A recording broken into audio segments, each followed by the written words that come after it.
उड़ाते हुए एक ऑटो जब आकर धूसरपुर में रुकी तब शाम ढल चुकी थी। रुद्रनाथ बस से उतरकर सड़क किनारे खड़ा हो गया। उसके साथ उसके ऑफिस के सहकर्मी शशांक बाबू भी उतरे। ऑटो जैसे आई थी वैसे ही धूल उड़ाती हुई आगे निकल गई। सुबह 10 बजे यहाँ पहुंचने की बात हुई थी, लेकिन देखो अब तो शाम के 7:30 बज गए। अब क्या करेंगे बोलो? और क्या करेंगे, बस से आए हैं ना, देर होना ही था। बस के देर होने की बात समझ में आती है, लेकिन इतनी देर कि रात ही उतर आए। अब निशिग्राम पहुंचेंगे कैसे, यही चिंता की बात है।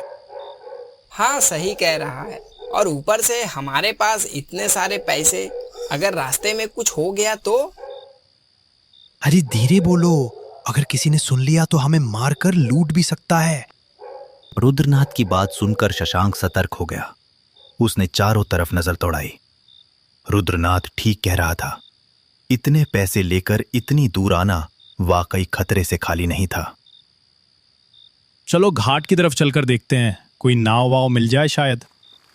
शशांक और रुद्रनाथ दोनों घाट की तरफ चलने लगे। उन्हें एक बूढ़े आदमी के बीमा का पैसा देने निशिग्राम जाना था। वो बूढ़े भद्रलोक पहले बड़े सरकारी अफसर थे, लेकिन रिटायरमेंट के बाद अचानक गहिरावन के भीतर निशिग्राम नाम के गांव में रहने लगे। और अब इस वजह से बीमा कंपनी को भी कितनी परेशानी उठानी पड़ रही थी। घाट उतरकर दोनों के चेहरे उतर गए। टिकट काउंटर पर ताला लगा था। पूरा इलाका सुनसान पड़ा था। एक भी आदमी नहीं दिख रहा था। आखिरी नाव 1 घंटा पहले ही जा चुकी थी।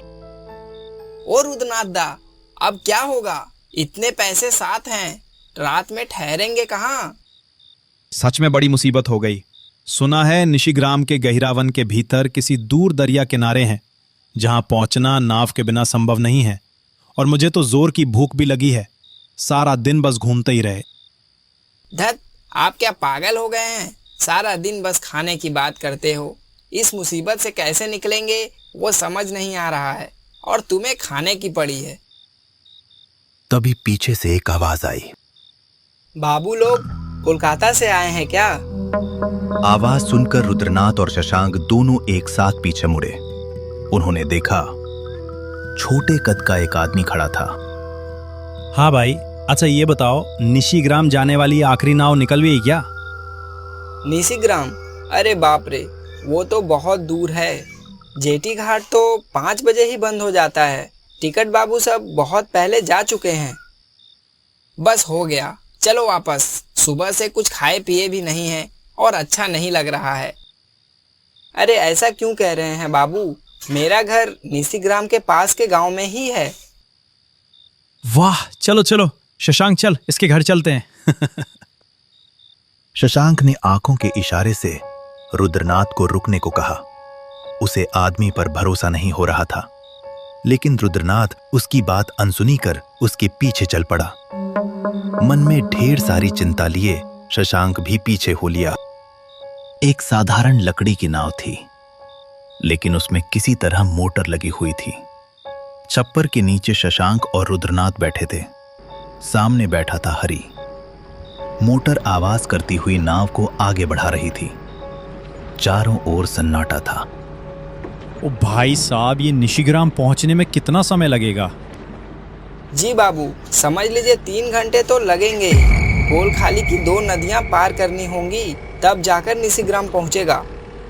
अरे बाप रे, वहां रात गुजारने की कोई जगह है ना? एक सरकारी बंगला है, वहीं ठहर सकते हैं। नाव जंगलों के बीच से बढ़ती जा रही थी। ऐसा लग रहा था मानो दुनिया की आखिरी नाव हो। नदी का काला पानी चांदनी में चमक रहा था। रुद्रनाथ का मन जाने क्यों घबराहट से भर उठा। ओ बाबू लोग, आप लोग निशिग्राम में किसके यहाँ जा रहे हो? मधुसुंदर के घर जा रहे हैं। जानते हो क्या उन्हें? पहले वो बड़े सरकारी अफसर थे। ओ अच्छा, मधु मास्टर जी, अच्छा है। नदी के दोनों किनारों पर घना अंधेरा था। दूर धुंधले में जमीन जैसी कोई चीज दिखी। शायद पहला टापू था। नाव जैसे ही उसके करीब पहुंची, अचानक शशांक बेचैन होकर बोल पड़ा। अरे किसी आदमी की आवाज आ रही है। हाँ, सही कहा तूने। कोई बचाओ बचाओ चिल्ला रहा है। सबने कान लगाकर सुना। सचमुच कोई मदद के लिए पुकार रहा था। अरे बाप रे, भगवान का नाम लो बाबू, ये अच्छा संकेत नहीं है। कहीं भूत प्रेत का चक्कर ना हो। हरि की बात पूरी भी नहीं हुई थी कि नाव से कुछ दूर पानी में एक आदमी तैरता दिखाई दिया। उसका सिर और गला जैसे आधा डूबा था, बहुत मुश्किल से पानी पर टिके हुए था।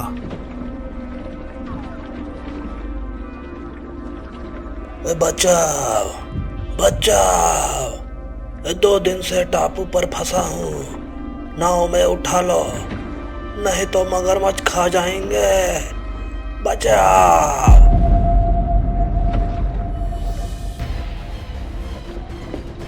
अरे सचमुच कोई फंसा हुआ है।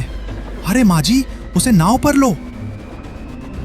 नहीं बाबू, उसे नाव में मत चढ़ाओ, ये ठीक नहीं है।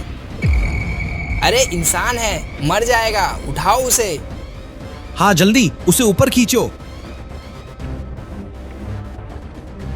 रुद्रनाथ और शशांक के जोर देने पर हरि ने किसी तरह उस आदमी को नाव में खींच लिया। वो आदमी नाव में चढ़ते ही धप से गिर पड़ा। जोर जोर से सांस ले रहा था।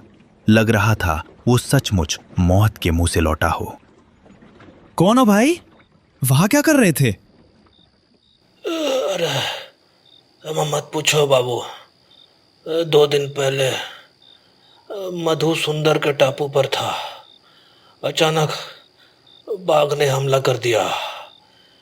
सभी लोग तो भाग गए, लेकिन मैं तब से उसी टापू में फंसा था। इतना कहकर आदमी ने आंखें मूंद ली। सब समझ गए। भूख और पानी में तैरते रहने से वो लगभग बेहोश हो चुका था। इसे चढ़ा लिया, ठीक किया, लेकिन अब आगे नाव नहीं रोकेंगे। दूसरे टापू के पास जंगल डाकू रहते हैं। इतनी रात में मिल गए तो बहुत बड़ी मुसीबत हो जाएगी। क्या यहाँ डाकू भी हैं?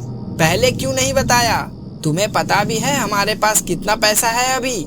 आज ना जाने किसका मुंह देखकर उठा था। ठीक है, आप लोग छप्पर के अंदर बैठ जाइए और जो भी हो जाए बाहर मत निकलिएगा। रुद्रनाथ, शशांक और वो आदमी छप्पर के भीतर बैठ गए। नाव फट फट फट आवाज करती अंधेरे पानी चीरती आगे बढ़ती रही। चारों ओर जंगल। ऐसा लग रहा था जैसे कोई अदृश्य डर सांस रोके सबका इंतजार कर रहा हो।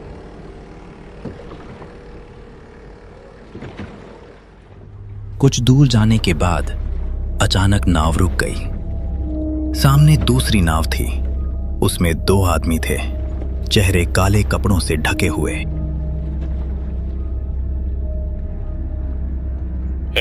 कहाँ जा रहा है रे तू इतनी रात में? कुछ नहीं, कोई नहीं है मालिक, घर लौट रहा हूँ। अब आप ही बताओ, इतनी रात में पैसेंजर कहाँ मिलेगा? रुक, तेरी नाव में देखते हैं सच बोल रहा है या नहीं। चलो रे सब। कहते ही तीनों नाव पर कूद पड़े। चांदनी रात में उनकी कमर के चाकू चमक रहे थे। डाकू आ गए हैं। शशांक, जो हो जाए पैसों वाला बैग मत छोड़ना, मैं संभालता हूं। इतना कहकर रुद्रनाथ बाहर निकल आया। डाकुओं के सामने खड़ा हो गया। रुद्रनाथ को देखकर डाकू बोल उठा। क्यों रे, झूठ बोलता है तू? हाँ, जीने का मन नहीं है क्या तेरा? देखो, हमारे पास। बात पूरी होने से पहले धड़ाम, एक जोरदार घूसा सीधा रुद्रनाथ के जबड़े पर पड़ा। वो छप्पर के किनारे गिर पड़ा। चीख सुनकर शशांक बैग पकड़कर बाहर भागा। उसने देखा रुद्रनाथ जमीन पर पड़ा है। क्यों रे रतन, मरने का शौक चढ़ा है क्या तुझे? झूठी बहादुरी दिखा रहा है। हरी डर से सूख गया है। डाकू दोनों तरफ खड़े हैं और अब ये साफ था, उनका आखिरी समय आ चुका है। डाकू उन्हें मारकर सारा पैसा लूटने वाले थे। तभी अचानक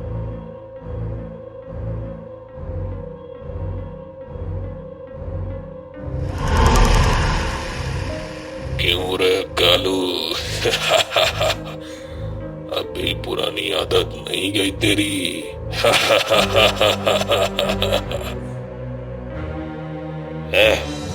कौन है रे? मेरा नाम कैसे ले रहा है तू? कौन है तू? इतनी जल्दी भूल गया मुझे? देखना चाहता है मैं कौन हूं?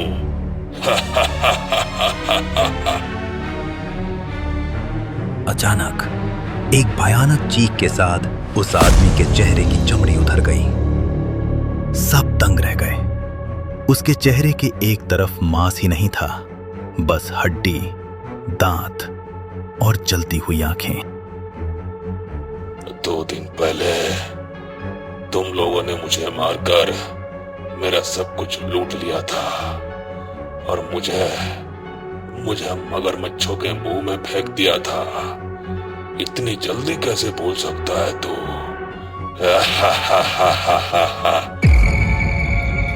इतना कहकर उसने लंबा हड्डी जैसा हाथ बढ़ाया और झपट करके काला सरदार का गला पकड़ लिया।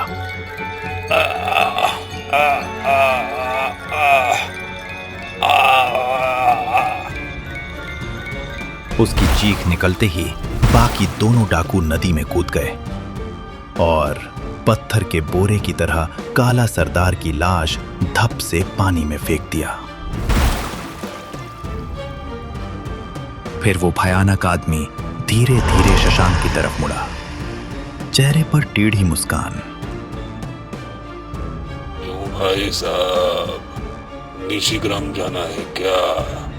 आओ ले चलता हूं।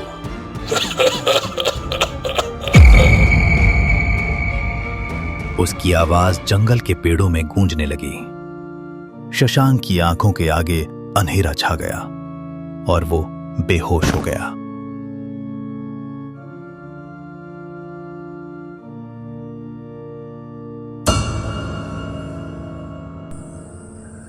जब आंख खुली तो देखा वे निशिग्राम पहुंच चुके थे। शशांक सामने बैठा था। ये बात गांव में किसी से मत कहना, वरना लोग उस टापू पर जाना छोड़ देंगे और मांझियों की रोजी रोटी भी खत्म हो जाएगी। रुद्रनाथ ने मन ही मन सोच, बताने की तो बात दूर, वो इस भयानक रात को याद भी नहीं रखना चाहता। लेकिन कहते हैं गहिराबन के उस टापू में आज भी एक मरा हुआ आदमी मुसीबत में फंसे लोगों को बचाता है और डाकुओं को कभी माफ नहीं करता। अगर आपको ये कहानी पसंद आई हो तो कमेंट करके जरूर बताइए और चैनल को सब्सक्राइब करना मत भूलिए। अपने दोस्तों के साथ शेयर भी कीजिए। फिर मिलेंगे अगली डरावनी कहानी में।